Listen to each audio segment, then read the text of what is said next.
Only reason I dissed you in the first place is because you did not see me. Now I'm pissed off.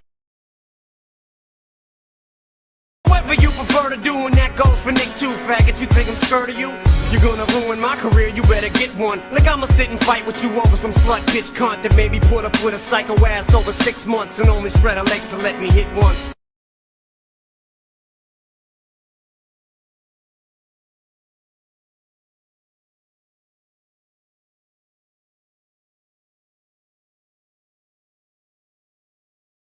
Nick Cannon says Eminem is a racist punk.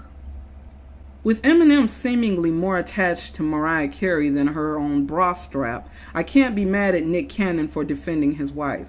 On the track Bagpipes for Baghdad, Eminem pretends it's still 2001 and takes shots at both Mariah and her husband. Though Mimi herself hasn't responded, her husband has hit back at Slim Shady. On his blog, Nick pointed out how some forget Mariah has the same racial makeup as Barack Obama and proceeded to accuse M of being both a punk and a racist.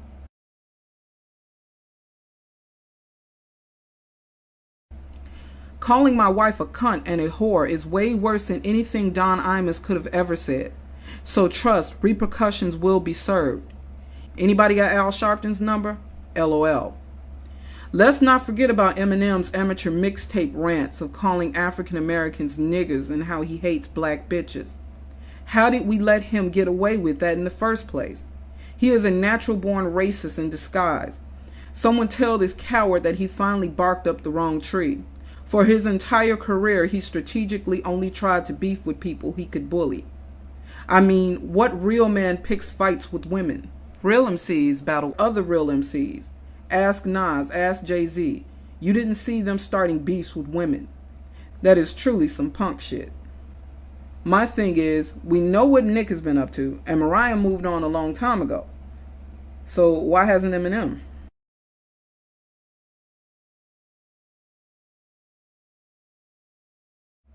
Now remember, Eminem says regarding his racist tracks, in no way do the tracks represent who I was then or who I am today. Now, this fool's known for dissing pop stars, young pop stars, as well as the mother of his own children and even his own mother. Yet we're supposed to believe that he's matured when it comes to black people.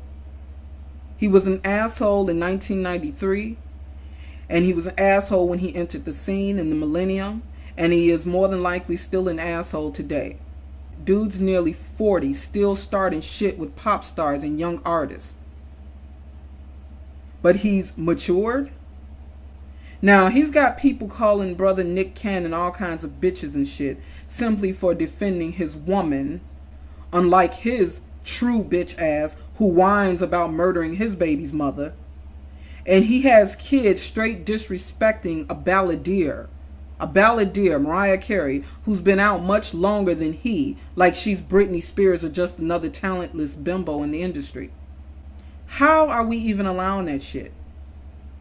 He's supposed to have been shut down.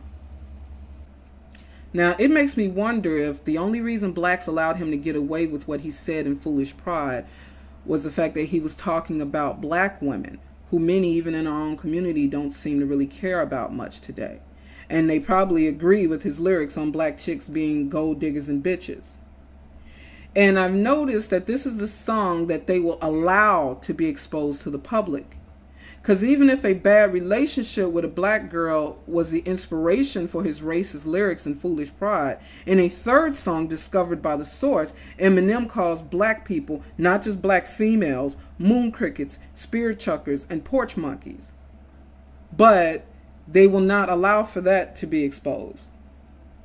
The Source deciding to expose this led Eminem to taking this to federal court to try to prevent the Source's complete investigative package from reaching the hands of the public.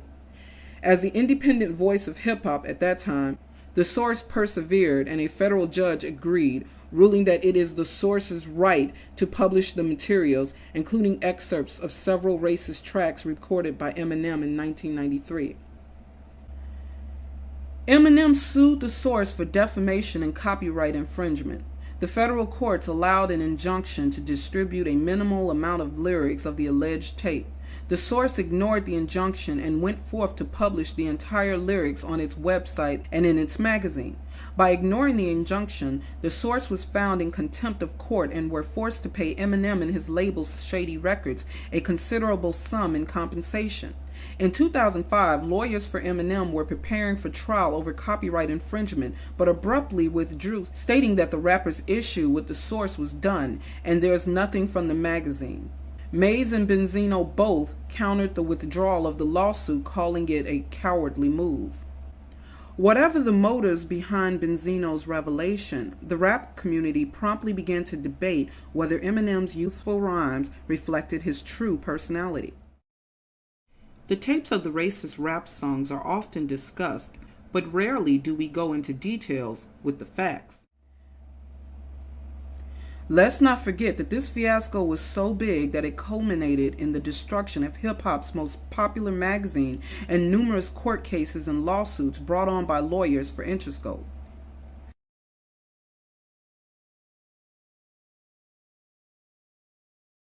Editor Jerry Barrow weighs in with an essay on rape.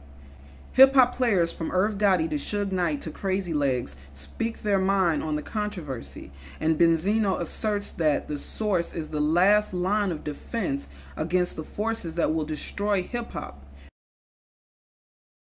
Greedy record labels, mainstream media with a double standard towards race, and rappers like Eminem who threaten to completely co-opt an African-American art form.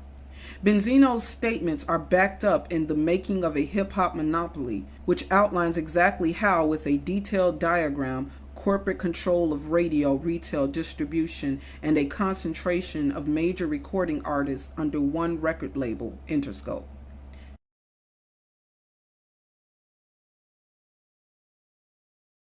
Has marginalized independent artists and stolen hip-hop from the Black and Latino communities that gave birth to it. The power of Interscope to bias the media and influence recording artists is further demonstrated by Russell Simmons' reaction to the release of the racist tracks in Politics as Usual. Members of the Detroit's hip-hop community view Eminem's management as racist. Of Paul Rosenberg, who has managed Eminem since 1998, Champtown says, "I feel that Paul Rosenberg is prejudiced. I heard from inside the camp about how blacks are being underpaid. I know who introduced Rosenberg to Eminem, and he is no longer on the map. He was fired. He was the last black survivor with any authority in the camp, and he was fired recently." Now, listen to this.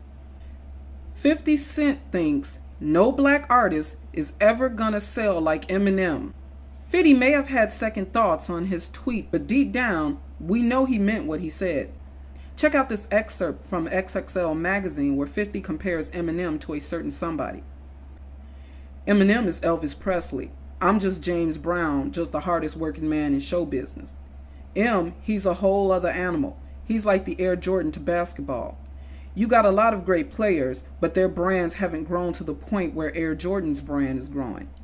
Like, it's not even when you match artists up that only sold 80 million records less than him. You can do the concert thing, but don't get it fucked up." VH1 specials, MTV and 8 Mile would have you believe that Eminem grew up in one of Detroit's poor black neighborhoods. The reality is Eminem went to Lincoln High School, a predominantly white school in Warren, Michigan, that was known as Warren-Tucky for its reputation as a hotbed of racism. And you know, I don't doubt this for 1 minute. Because Eminem used racist terms such as spear chucker and moon cricket. I mean, these are original, like old school racist terms that even many black people today aren't aware of. So obviously he derives from a racist environment. I'm talking family. Just like when Justin Timberlake made that comment about the black athlete who was injured, joking about how he'd be back shucking and jiving in no time. That told me right then and there that Justin came from a racist environment, and I do believe he is from the South. And I don't see an admiration for black culture as many of y'all are fooled into believing. I see Justin and Eminem as only using black music and black culture and black fools who they are deep down jealous of. I see two white guys who are actually jealous and intimidated by black men. So what they do is watch them closely, study them in hopes of mastering their craft, get close to them so that they can fit in and get in with them. And then, once that black fool gives them that exposure and cred, thinking Dre and Champtown, those white leeches dominate them. This isn't about M's love for black culture and black music, same for Timberfake.